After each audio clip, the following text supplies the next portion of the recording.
Charlie Chaplin کا سچا واقعہ۔ سینما کی تاریخ کا سب سے بڑا مزاحیہ اداکار چارلی چیپلن اپنا ایک واقعہ بیان کرتا ہے۔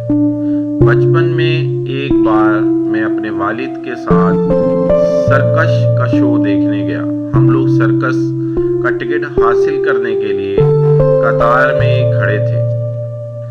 ہم سے آگے ایک فیملی تھی جس میں 6 بچے اور ان کے والدین تھے۔ یہ لوگ دیکھنے میں خستہ حال تھے۔ ان کے بدن پر پرانے مگر صاف ستھرے کپڑے تھے۔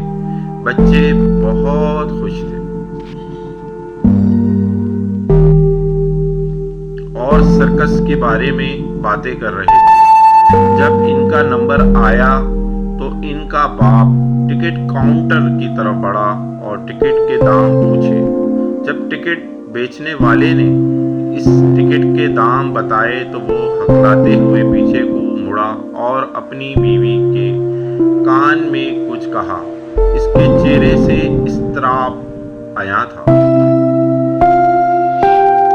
تبھی میں نے اپنے والد کو دیکھا کہ انہوں نے اپنی جیب سے $20 کا نوٹ نکالا، اسے زمین پر پھینکا، پھر جھک کر اسے اٹھایا اور اس شخص کے کندھے پر ہاتھ رکھتے ہوئے کہا، جناب آپ کے پیسے گر گئے ہیں، لے لیں۔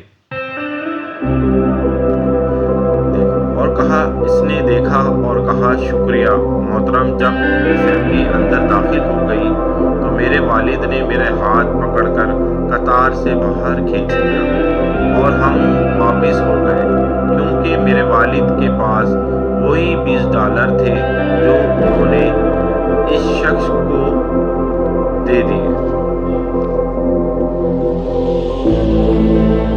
اس دن سے مجھے اپنے والد پر فخر ہے۔ وہ منظر میری زندگی کا سب سے خوبصورت